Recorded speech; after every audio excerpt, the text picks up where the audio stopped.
On this episode of Firepower, unleash the steel rain of the most destructive force in land warfare. Pull the trigger of the new M109 Paladin, the backbone of today's artillery force. Launch the laser-guided Copperhead with pinpoint accuracy. Then light up the Iraqi sky with the MLRS multiple launch rocket system. Charge into battle behind the Army's biggest guns on Artillery Strike. Next.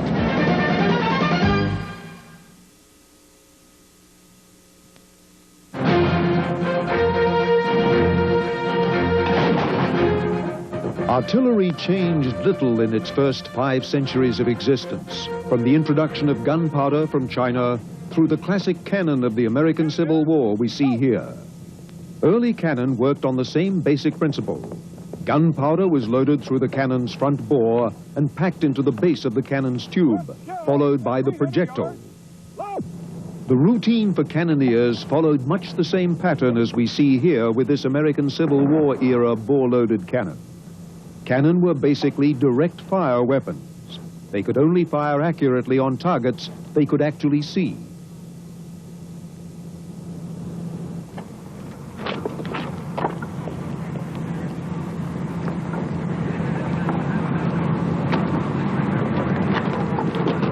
Ready!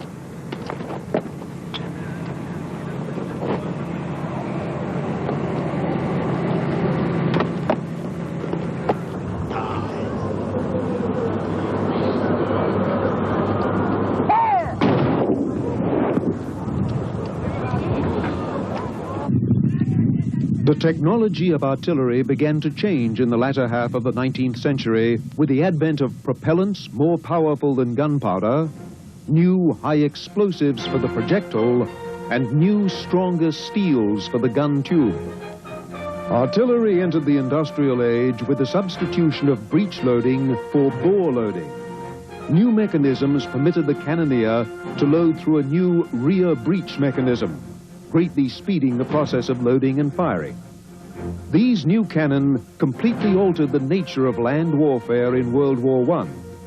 Cannon could now fire 15 miles or more beyond the view of their gunners. Suddenly, the areas behind the battlefield became nearly as deadly as the battle line itself, and the new rapid-fire cannon could devastate with far more fire than old breech-loading cannon. These 3 revolutionary changes in cannon, range, rate of fire, and explosive power, meant that artillery dominated the World War I battlefield.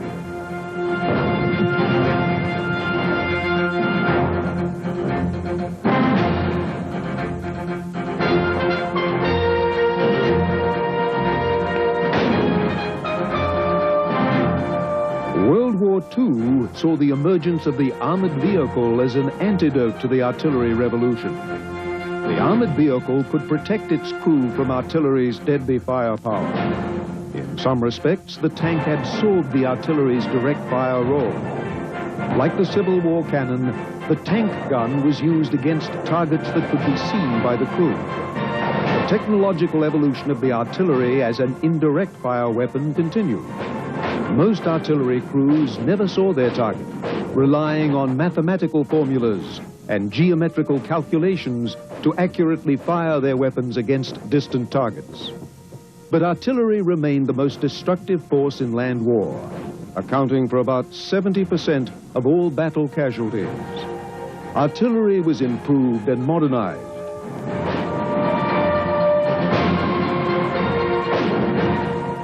Artillery weapons were mounted on tracked armored vehicles to enable them to keep up with the other armored vehicles of the tank divisions.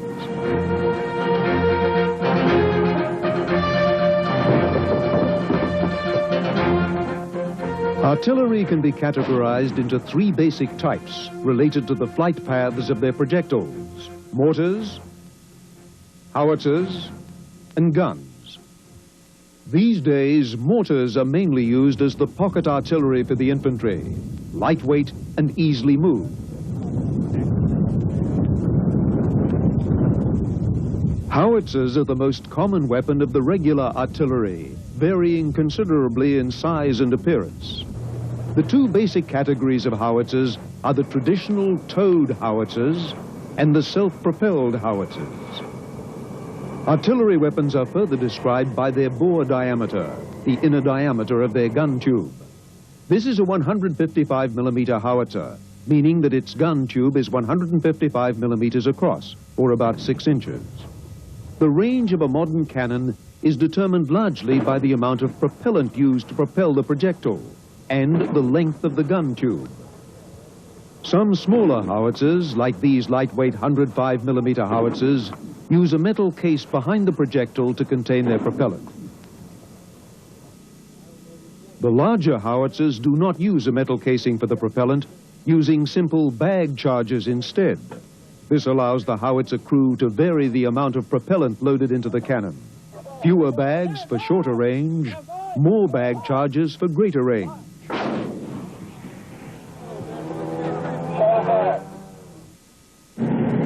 Barrel length also affects range. The longer the howitzer barrel, the more time the propellant has to propel the projectile forward. Longer barreled howitzers have greater range than shorter barrel types. The configuration of howitzers is shaped by their mission. Towed howitzers are the most traditional form of artillery. The smaller 105 millimeter howitzers are a favorite of light mobile divisions such as paratroop and helicopter forces. The 105 millimeter gun is light enough to be airlifted by helicopter. This is the delivery method favored by units like the 101st Air Assault Division. Other light units, such as the U.S. Army's light infantry divisions, use the Humvee to tow them into combat.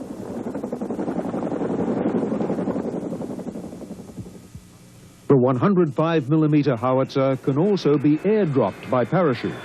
This is the delivery method favored by the 82nd Airborne Division.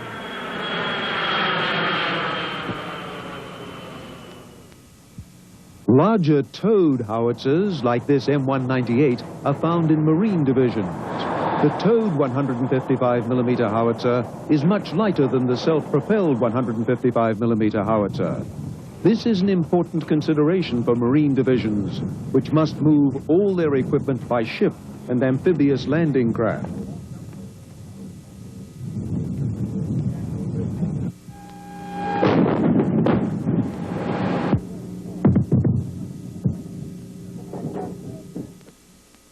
Firepower will return on the Discovery Channel.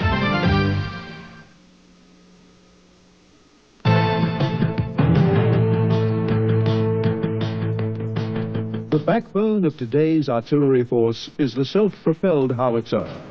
They are most commonly found in the Army's armored and mechanized infantry divisions. Self-propelled artillery is needed in maneuver divisions to allow the artillery to keep pace with the tanks and infantry vehicles in mobile operations. The U.S. Army has favored tracked self-propelled howitzers, since they have the best performance in tough conditions such as mud or snow.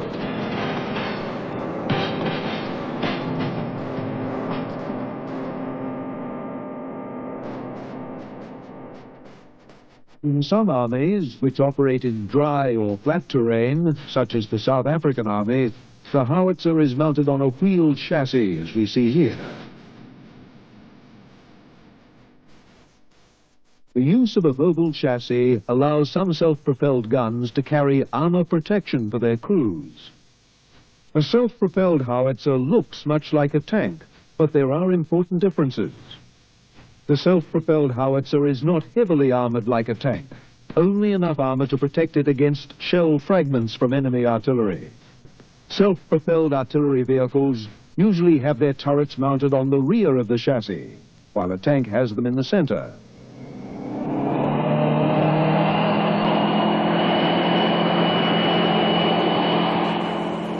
Mounting the turret in the rear of the vehicle makes it easier for the ammunition handlers to pass the ammunition to the gun crew.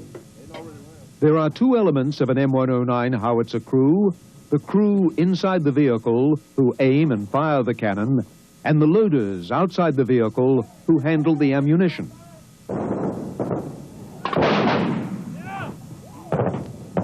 You would have approximately 4 personnel inside of the howitzer when the weapon is being fired. You would have the gunner.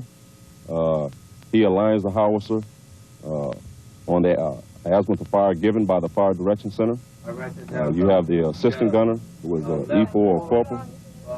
He elevates or depresses the tube to the appropriate quadrant given by the FDC. You have the chief of section, who initiates all of the commands to the individual howitzer crew. You have a number one man who loads and fires the howitzer when commanded by the Fire Direction Center. And you have the number two man who does the recording of the fire mission itself.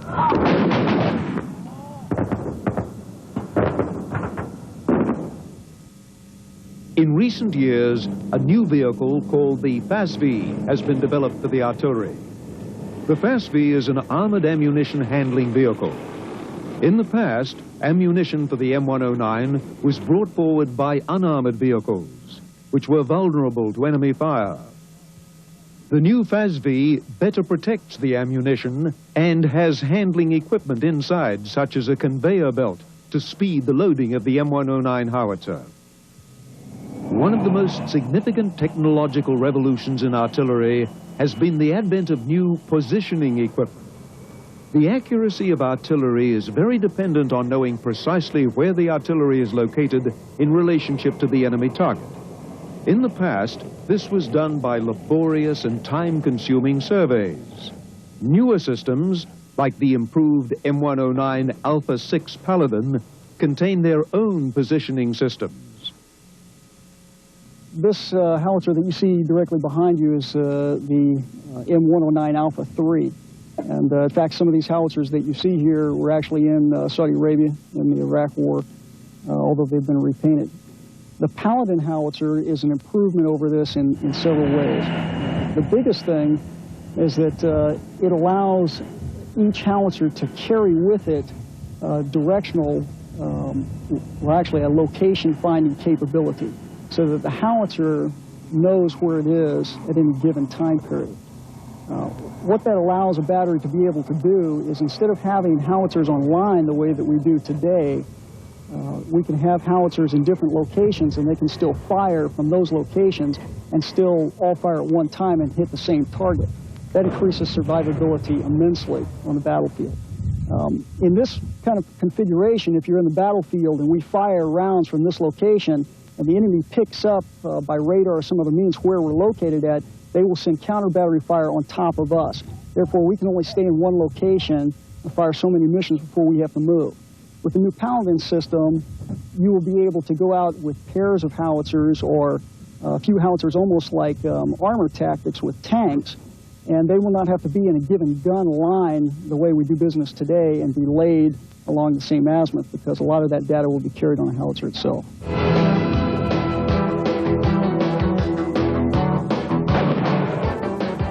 The revolution in positioning systems has been matched by revolutions in the projectiles fired by artillery. One of the most important new types of ammunition is called DPICM. Normal projectiles are filled with a load of high explosive. DPICM is filled with small grenades. A high explosive projectile can devastate a single target, while DPICM covers a much wider area. During Operation Desert Storm, the DPICM projectiles were called Steel Rain by the Iraqi troops.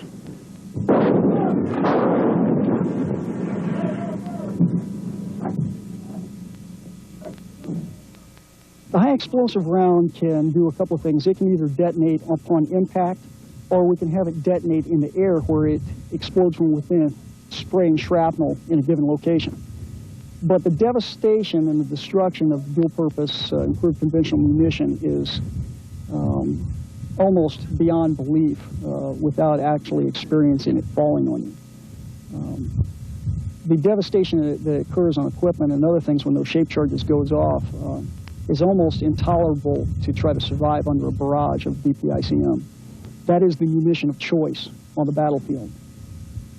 When we were in Iraq, we captured some POWs during the war, and we had one of the leaders of a group of POWs come up to us and talk about the rain of artillery.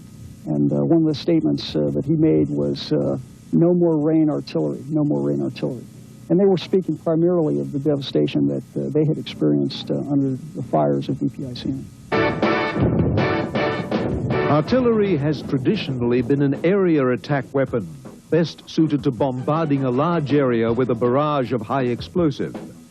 In recent years, laser technology has permitted the development of projectiles such as copperhead, which can hit pinpoint targets. To guide a copperhead round, a laser designator team is needed who can see the target. The U.S. Army artillery forward observers in the Fist V vehicle can perform this function. In the hammerhead mount over the vehicle is a laser designator which shoots a beam of laser light at the target. As soon as they are ready to laze the target, the artillery system, 10 miles or more behind them, is instructed to fire the copperhead round into the approximate vicinity of the target. The copperhead round can detect the laser light being reflected off the target.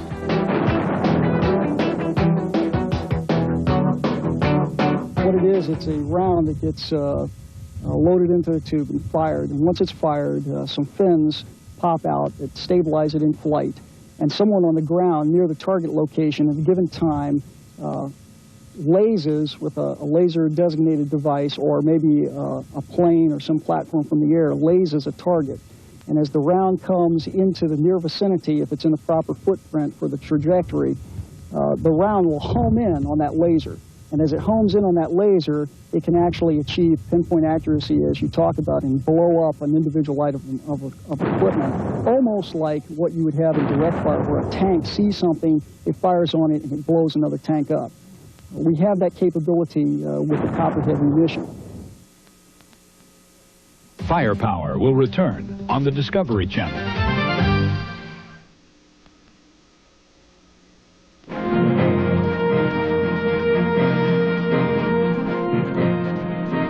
Rocket artillery is as old as gunpowder itself. There was a revival in the use of rockets for artillery during World War II. This German multiple rocket launcher is a forerunner of today's rocket artillery system. One of the stars of the U.S. artillery during Operation Desert Storm was the MLRS.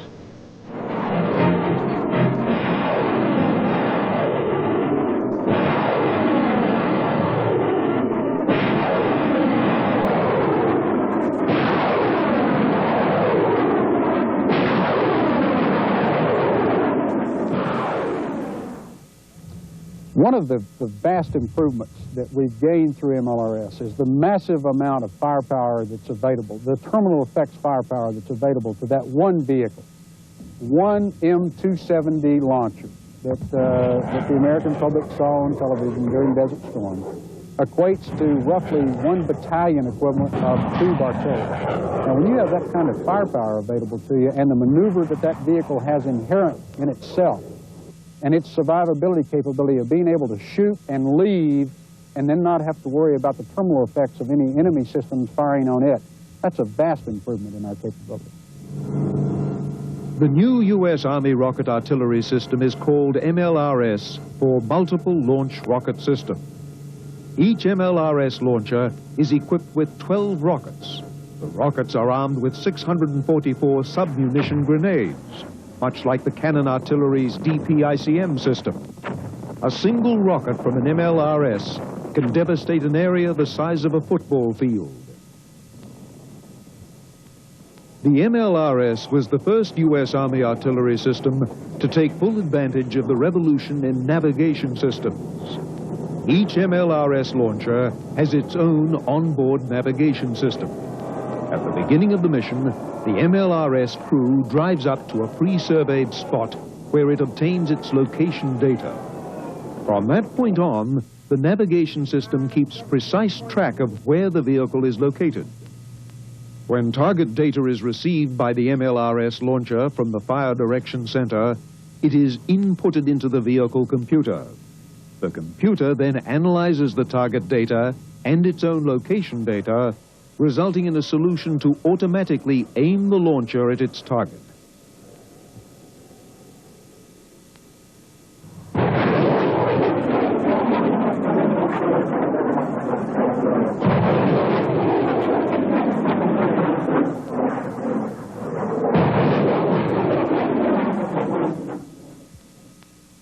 The The MLRS has been designed to operate with a minimum of personnel.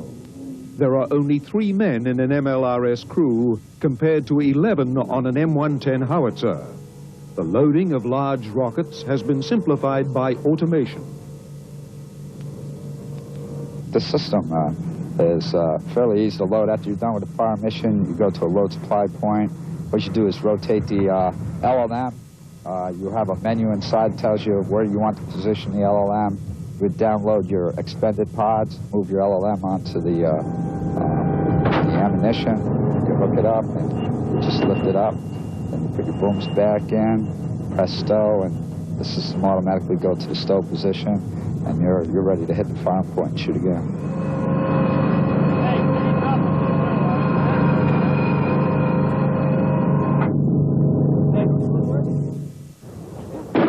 Artillery is one of the oldest and most traditional weapons of land warfare. As simple as the basic weapon may seem, subtle new changes in computers, navigation systems, radars, and ordnance have ensured the central role that artillery plays on the modern battlefield. Technology has revolutionized the firepower of the artillery strike. For as long as they live, they will never forget the things they did and saw. Now, World War II soldiers recall their stories of valor in combat on GI Diary, Thursdays at 8:30 Eastern, only on the Discovery Channel.